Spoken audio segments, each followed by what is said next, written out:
Hello everyone, welcome back to जज Academy. सभी प्यारे साथियों का हमारे यूट्यूब चैनल जज अकेडमी में बहुत बहुत स्वागत, अभिनंदन है। आज की क्लास हमारी होने वाली है नेशनल फ्लैग से संबंधित, यानी भारत के राष्ट्रीय ध्वज से संबंधित।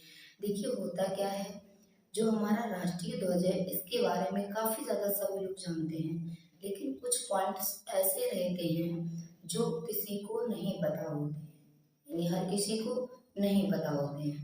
तो उनके बारे में आज हम लोग खुल कर डिस्कस करने वाले हैं। देखेंगे अपना राष्ट्रीय ध्वज हमारा कब अपनाया गया, उसमें कितने रंग होते हैं, चक्र किसका प्रतीक है, कलर उसमें जो दिए गए होते हैं वो किसका प्रतीक है, आदि सारी बातें डिस्कस करेंगे। बहुत छोटी सी हमारी क्लास होगी, आपका ज़्यादा टाइम वेस्ट नहीं होगा। तो चलिए क्लास को प्रारंभ करते हैं। तो देखिए, तिरंगा सबसे पहले तो हमें ये जानना होगा कि इसका नाम तिरंगा क्यों पड़ा। तो आपने देखा होगा कि जो हमारा नेशनल फ्लैग है या राष्ट्रीय ध्वज है, इसमें कितने रंग हैं? 3 रंग हैं। और बेटा 3 रंगों के कारण ही इसको क्या कहा जाता है? तिरंगा कहा जाता है। देखिए आज की क्लास ये नहीं कि जो पढ़ने वाला स्टूडेंट्स है या एग्जाम की तैयारी कर रहा है उसी के लिए इम्पोर्टेंट है। ऑल भारतीयों के लिए, सभी भारतीयों के लिए ये क्लास इम्पोर्टेंट है, क्योंकि हम भारत के नागरिक हैं और प्रत्येक भारत के नागरिक के जहन में राष्ट्रीय ध्वज के प्रति सम्मान, उसके प्रति समर्पण होना चाहिए। तो चलिए क्लास को प्रारंभ करते हैं। देखेंगे हमारे कितने भारतीय व्यक्ति, कितने भारतीय स्टूडेंट्स इस क्लास को आगे तक ले जाएंगे। तो चलिए, छोटी सी क्लास है, सबसे पहले देखेंगे तिरंगा। इसमें रंग कितने होते हैं? हालांकि सभी लोग जानते हैं, बट थोड़ी चर्चा करेंगे इसके बारे में। तो देखिए पहला कलर इसमें जो तिरंगे झंडे में सबसे ऊपर होता है वो कौन सा होता है? लाल रंग, केसरिया रंग होता है। कौन सा होता है? केसरिया रंग। और हमारा दूसरा होता है इसी के नीचे सफेद रंग, है ना? सभी बच्चे कह रहे हैं कौन सा रंग होता है? सफेद रंग। और तीसरा हमारा होता है हरा रंग। कौन सा होता है? हरा रंग होता है। अब देखिए, ये रंग तो सभी लोग जानते हैं, लेकिन हमारे एग्जाम में क्वेश्चन क्या दिया जाता है कि जो हरा रंग होता है ये किसका प्रतीक होता है, सफेद रंग जो होता है ये किसका प्रतीक होता है, या फिर इसमें जो सफेद रंग में चक्र होता है ये किसका प्रतीक होता है।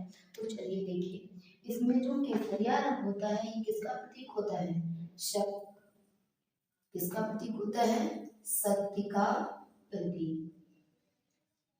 ये होता है सत्य का प्रतीक। और जो हमारा सफेद रंग होता है, सभी बच्चे जानते हैं कि सफेद रंग किसका प्रतीक होता है? शांति का प्रतीक होता है। किसका प्रतीक होता है? शांति का प्रतीक होता है।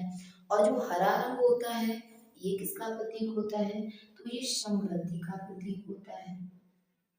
किसका प्रतीक होता है? समृद्धि का प्रतीक होता है। अब देखिए, जो चक्र होता है हमारा कहाँ होता है, किस कलर के बीच में दिया गया होता है?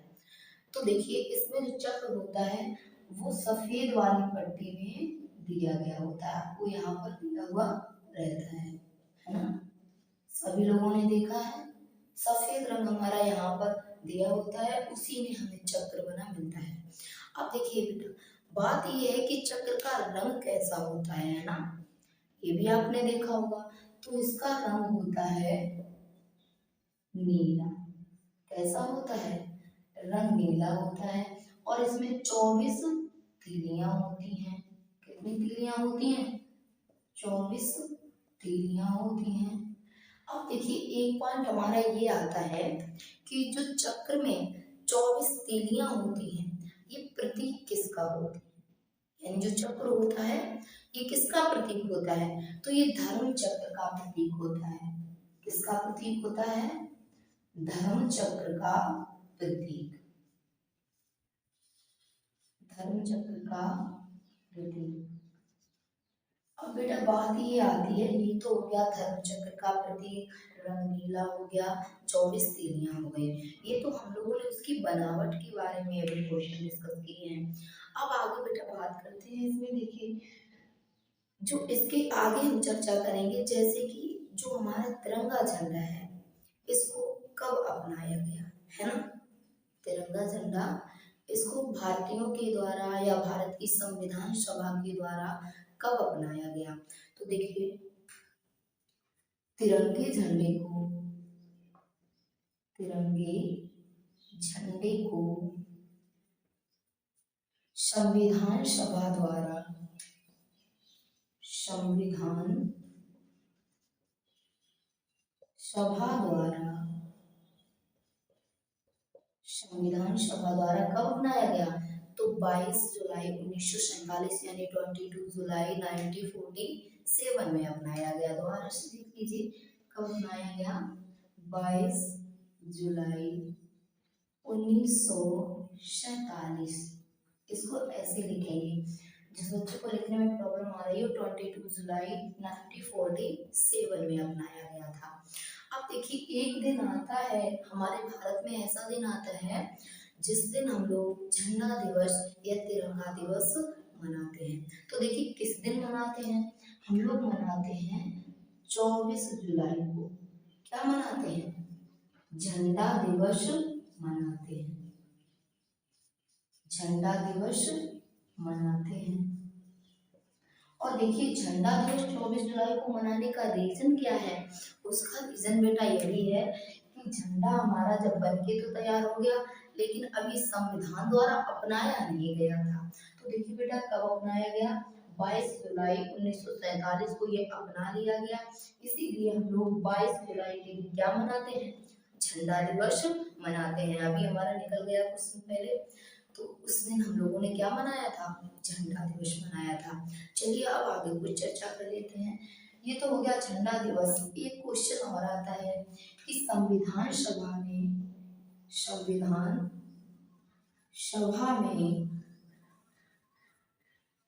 झंडा समिति के अध्यक्ष झंडा समिति के अध्यक्ष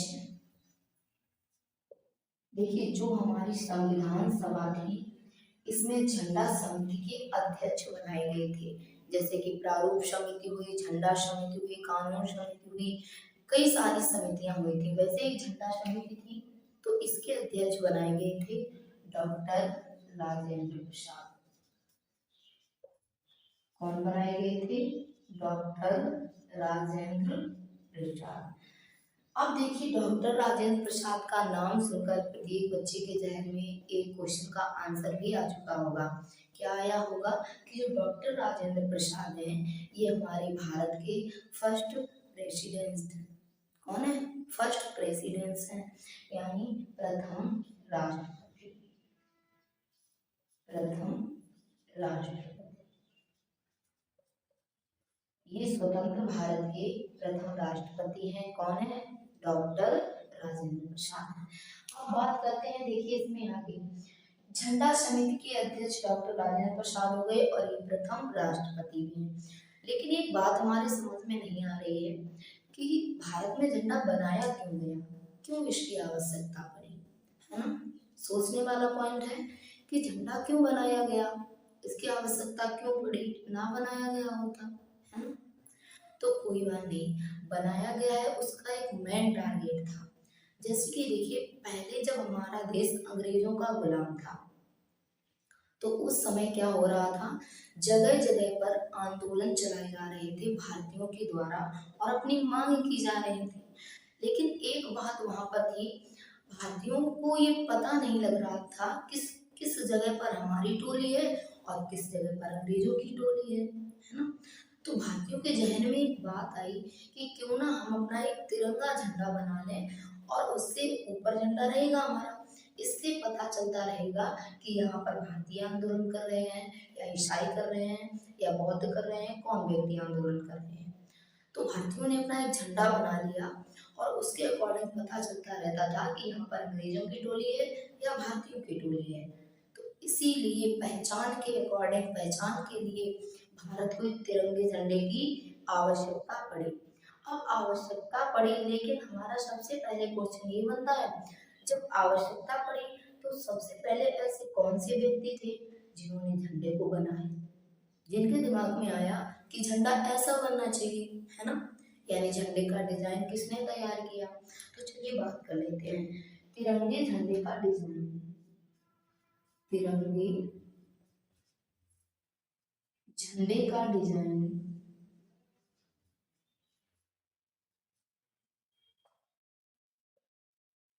तिरंगे झंडे का डिजाइन किसने तैयार किया था?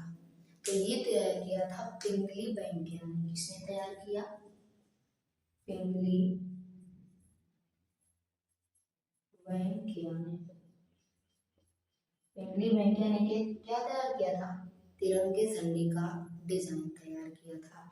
अब देखिए एक बात और हमारा यहाँ पर पॉइंट इम्पोर्टेंट है कि जो पिंगली वेंकैया ने तैयार किया था और जब हमारा झंडा अपनाया गया 22 जुलाई 1947, तो जब अपनाया गया था तो उसमें क्या था? उसमें अपनाने से पहले उसमें चक्र के स्थान पर क्या था? चरखा था। क्या था? चरखा था। लेकिन जब अपनाया गया तो यहाँ पर क्या कर दिया गया? चक्र कर दिया गया। अब देखिए क्वेश्चन किस प्रकार से बनता है। क्वेश्चन हमारा ये बनेगा कि राष्ट्रीय ध्वज में चरखे के स्थान पर चक्र का अंकन कब किया गया? तो 22 जुलाई 1947 यानी जब अपनाया गया तभी चरखे के स्थान पर क्या कर दिया गया? चक्र कर दिया गया, अशोक चक्र लगा दिया गया है ना। और चक्र ये हमारा, देखिए बहुत से व्यक्ति कहते हैं कि चक्र जो है ये मनुष्य के 24 गुणों को दर्शाता है, और हमारा ये भी कहता है कि 24 घंटे हमें हमेशा कुछ न कुछ करते रहना चाहिए, है ना। और धर्म चक्र का प्रवर्तन भी है हमारा जो इसमें दिया गया है। ठीक है, अब बात कर लेते हैं तिरंगे झंडे का डिजाइन किसने तैयार किया? पिंगली वेंकैया ने तैयार किया। यहाँ तक सभी को समझ में आया। और देखिए 2 अगस्त को, कब? 2 अगस्त को हम लोग क्या मनाते हैं? इनकी जयंती मनाते हैं। क्योंकि पिंगली वेंकैया की याद रखना। 2 अगस्त को हम लोग पिंगली वेंकैया की जयंती मनाते हैं और पिंगली वेंकैया ने हमारा राष्ट्रीय ध्वज का जो डिजाइन है इसको तैयार किया था। अब बात कर लेते हैं, देखिए अभी हमारा आ रहा है स्वतंत्रता दिवस, काफी करीब आ चुका है और काफी पवित्र दिन भी है हमारे भारतीयों के लिए, क्योंकि इस दिन को देखने के लिए हमारे देश के नौजवानों ने, हमारे देश के शहीदों ने अपनी जानें गंवा दी। और इस दिन को हम लोग बहुत ही पवित्रता से मनाते हैं। हमारा चाहे गणतंत्र दिवस हो चाहे स्वतंत्रता दिवस हो, तो हमारा बहुत करीब आने वाला है 15 अगस्त का दिन। इसलिए सभी भारतीयों को जान लेना है कि तिरंगे झंडे का किस प्रकार से क्या हुआ था और कब ये हमारे जहन में लाया गया। तो चलिए अब बात कर लेते हैं कि देखिए जो 15 अगस्त होगी इसमें भारत में तिरंगा झंडा कौन फहराएगा और हमारे राज्य में तिरंगा झंडा कौन फहराएगा, है ना। 2 जगह तिरंगे झंडे फहराए जाते हैं, एक तो हमारा सेंट्रल में यानी भारत में और दूसरा हमारा स्टेट में फहराया जाता है। तो बात कर लेते हैं, देखिए 15 अगस्त यानी स्वतंत्रता दिवस। स्वतंत्रता दिवस के दिन, देखिए स्वतंत्रता दिवस के दिन भारत में यानी लाल किले पर तिरंगा झंडा कौन फहराता है? भारत में फहराते हैं पीएम, यानी जो भी वर्तमान समय में प्रधानमंत्री होंगे वही 15 अगस्त के दिन यानी स्वतंत्रता दिवस के दिन लाल किले पर तिरंगा झंडा फहराएंगे, है ना।